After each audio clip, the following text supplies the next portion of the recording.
김성수 목사님의 예수님의 비유 강해, 십자가로 읽는 예수님의 비유 첫 번째 시간, 씨 뿌리는 자의 비유. 마태복음 13장 1절로 9절. 그날에 예수께서 집에서 나가사 바닷가에 앉으심에 큰 무리가 그에게로 모여들거늘 예수께서 배에 올라가 앉으시고 온 무리는 해변에 섰더니 예수께서 비유로 여러 가지를 저에게 말씀하여 가라사대, 씨를 뿌리는 자가 뿌리러 나가서 뿌릴새 더러는 길가에 떨어짐에 새들이 와서 먹어버렸고, 더러는 흙이 얇은 돌밭에 떨어짐에 흙이 깊지 아니하므로 곧 싹이 나오나 해가 돋는 후에 타져서 뿌리가 없으므로 말랐고, 더러는 가시떨기 위에 떨어짐에 가시가 자라서 기운을 막았고, 더러는 좋은 땅에 떨어짐에 혹 100배 혹 60배 혹 30배의 결실을 하였느니라. 귀 있는 자는 들으라 하시니라. 오늘부터 우리는 예수의 비유에 관한 공부를 할 것입니다. 우리가 지금 수요 예배를 통하여 요한복음을 공부하고 있고, 이러저러한 여타의 설교에서도 사복음서의 내용을 많이 다루었기 때문에 우리가 사복음서에 나오는 예수의 비유와 기적 사건들, 그리고 산상수훈을 심도 있게 공부하게 되면 사복음서의 내용을 거의 모두 다루는 것이 되기에 우선 예수님의 여러 가지 비유 이야기들을 공부하기로 한 것입니다.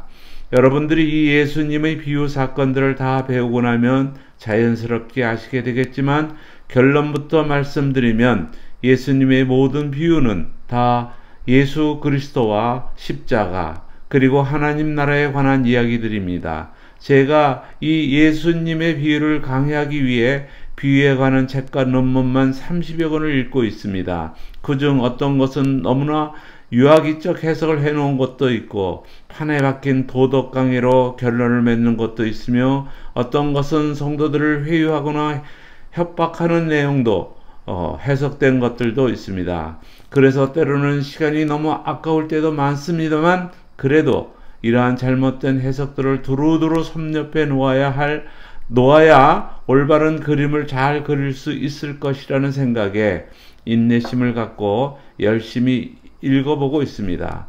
그러나 여러분에게 분명히 말씀드리지만, 이러한 해석들은 성도가 이 세상을 도덕적으로, 윤리적으로, 종교적으로, 성공적으로 인정받으며 살아가는 데에는 도움이 될지 모르지만, 예수님의 은혜와 하나님의 사랑을 깨닫는 데에는 전혀 도움이 되지 않는 해석들입니다.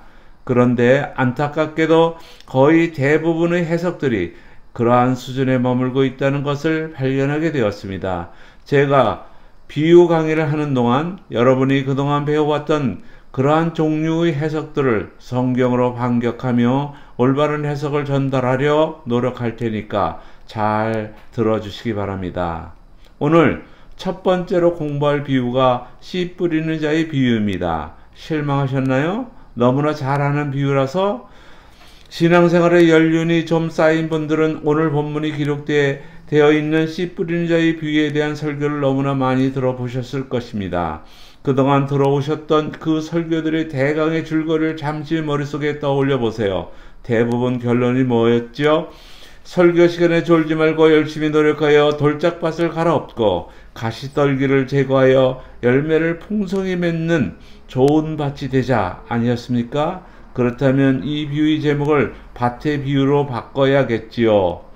오늘도 역시 다스푸타치오 방식으로 설교를 풀어가도록 할 테니까 질문을 던지면 여러분이 마음속에 얼른 대답하시며 따라와야 합니다. 첫 번째 질문입니다. 여러분, 밭이 스스로 돌이나 가시덤불을 제거할 힘이 있습니까? 농사를 지어보신 분들이 계실지도 모르겠는데, 어느 날 농부가 씨를 뿌리러 밭에 나가보니 밭에 돌과 가시덤불이 너무 많아서 씨를 뿌려봐도 도저히 열매를 맺을 수 없는 그런 상태였다고 해보자고요. 그때 농부가 돌아서면서 너 이 상태로는 절대 열매를 못 맺으니까 내일까지 돌들과 가시덤불을 다 치워놓아라. 그러면 내가 내일 와서 다시 씨를 뿌려줄게. 그렇게 말했다면 여러분은 배꼽을 잡고 웃으실 것입니다. 그런데도 강대상에서 목사가 그런 말을 하면 아멘으로 받습니다. 밭들에게 스스로 밭을 갈아엎어 옥토가 되라고 하는데도 그저 아멘입니다. 성경은 아담 이후로 이 세상에 태어나는 모든 인간들의 상태를 이렇게 묘사를 합니다. 로마서 3장 10절로 18절. 기록한 바 의인은 없나니 하나도 없으며 깨닫는 자도 없고 하나님을 찾는 자도 없고 다 치우쳐 한 가지로 무익하게 되고 선을 행하는 자는 없나니 하나도 없도다.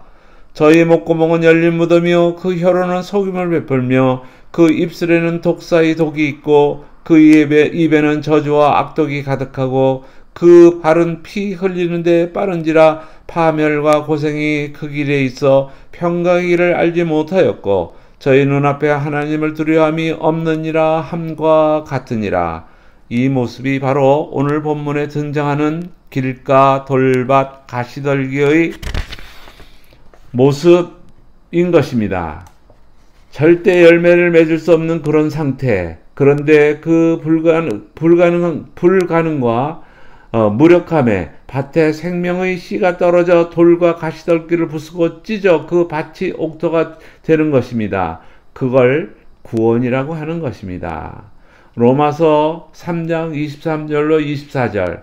모든 사람이 죄를 범하였음에 하나님의 영광에 이르지 못하더니 열매를 맺지 못하더니 돌밭, 길갓, 가시떨기 그리스도 예수 안에 있는 구속으로 말미암아 하나님의 은혜로 값없이 의롭다 하심을 얻은 자가 되었느니라.